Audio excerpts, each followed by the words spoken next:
not equal, no, not fair. And I got a shotgun spare. Teddy got 1, 2, that's a pair. And now for something completely different. Hey, Outcast gang, now it has been a minute since we listened to anything deep from Nate.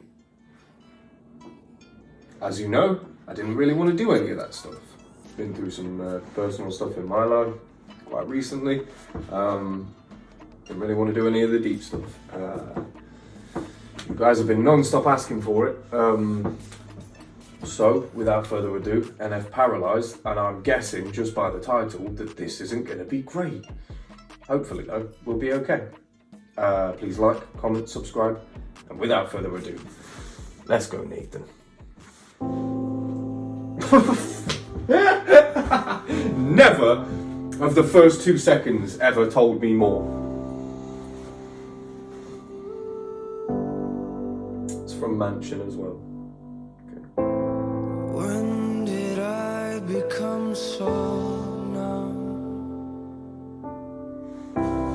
When did I lose myself? All the words that leave my tongue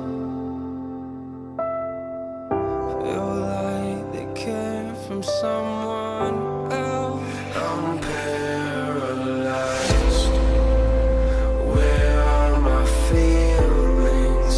I no longer feel things. I know I should. I'm paralyzed. Where is the real me? I'm lost and it kills me inside. I'm paralyzed.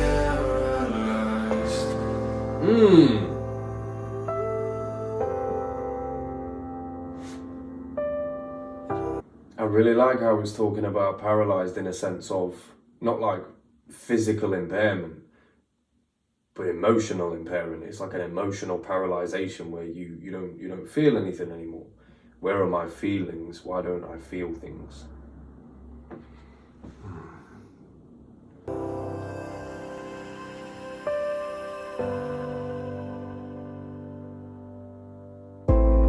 When did I become so cold?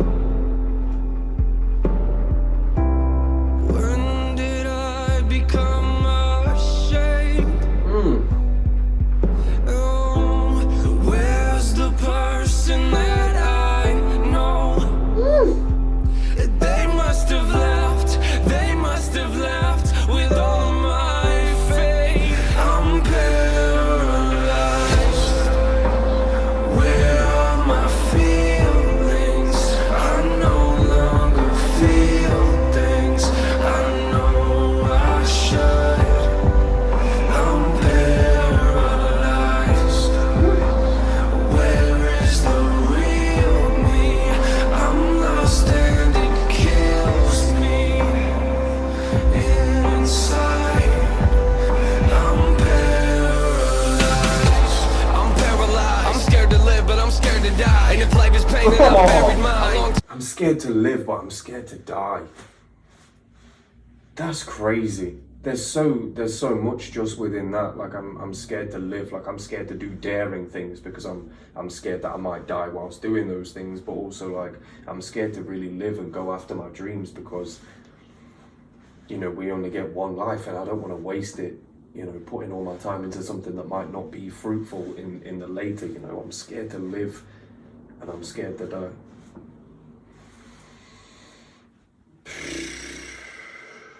Being scared to die is natural. It's completely natural, As humans, we're curious creatures, but we're also very cautious creatures. It's something within our brain, like deep in our pathology, that makes us so cautious of everything, Think back when we were first evolving. You walk out of your cave and there's a million different threats to you. So you had to constantly head on a swivel, being cautious. Being scared to die is perfectly normal and perfectly natural. It happens to us all, so it is a ridiculous thing to fear, but It happens to us all, and it's perfectly natural. But being scared to live, that's almost like a disease. That's something that it's not natural. It's not natural, you know. It's awful. It's awful.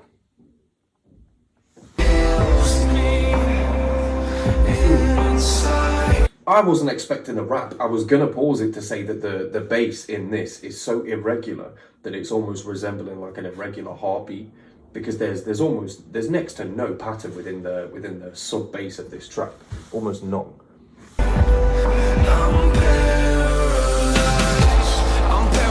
I'm scared to live, but I'm scared to die. And if life is pain, then I buried mine a long time ago, but it's still alive. And it's taking over me, where am I? I wanna feel something, I'm numb inside, but I don't feel nothing, I wonder why. I'm in the race of life and time passed by. Look, I sit back and I watch it, hands in my pockets, wait, come crashing over me, but I just watch them. I just watch them. I'm underwater, but I feel like I'm on top of it. I'm at the bottom, but I don't know what the problem is. I'm in a box, but I'm the one that locked me in. I'm suffocating and I'm running out of oxygen. Where are my feelings? I no longer feel things. I know I should. I'm paralyzed. Where is the real me? I'm lost and it kills me inside. I'm just so paralyzed. Yeah, I'm just so paralyzed. I have no feelings. How come I'm not moving? Why you're not moving? Where is the real? Where is the real me? Where is the real me? I'm paralyzed. I'm paralyzed. I'm paralyzed.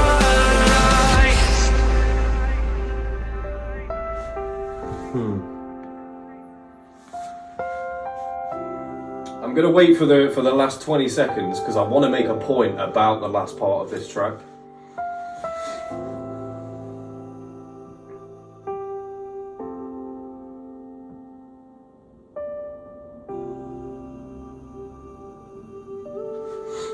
Okay. So, what I wanted to say is that back in the day, in the Dizzy days, when Nate first started with the Mansion album, it felt like a lot of the tracks on there were... Okay, so to me, I'm gonna have to explain this as best as I can, and if you don't understand anything that I've said or you want me to reiterate something, then please let me know. Don't just misinterpret what I'm saying and be like, oh. There's a huge difference between a track that's depressing just to be depressing, and then a track that's like a self-help track that can genuinely help people. This is one of those tracks that is depressing just to be depressing. Like, I'm sure that it helped him through a lot of things, but there's no resolution within this track, which means that this track was made with just pure depression. There's no other feelings. There's no feelings of hope.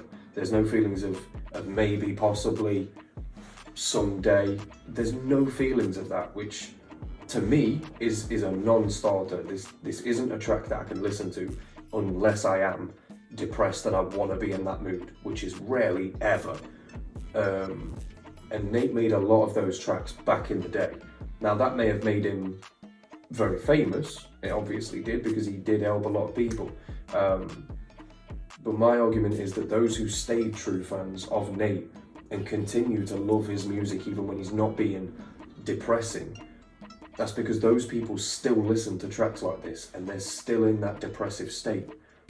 It's almost like they want to be there because this track has no resolution. Nathan, in my opinion, has become so much better in resolving tracks. Do you know what I mean? And it may be with experience, it may be with, you know, time and him actually genuinely figuring things out in his head, but I feel like he's become a lot better at resolving tracks and making sure there is a beginning, middle and end, and almost following along a story and making sure that it's not one-dimensional, it's not just depressing. He's gotten so much better at that. So to go back and listen to these tracks, I can guarantee that these aren't songs that Nick even enjoys listening to or wants to listen to again and again and again. You know, these won't be Nate's favourite tracks to go back to, I guarantee it. But there's still a lot in there. More than anything, I'd say there's like a heavy early Kanye influence, which I've been hearing a lot in music lately. I don't know why that is. But yeah, I enjoyed this. Not one that I'd go back to, obviously. As I say, it's no resolution, just depression. But for those of you that do like it, and it, you know, it does something for you, I don't know. I just mean personally for his journey, no resolution. But other than that, it's been your boy, TeddyGrey on stuff.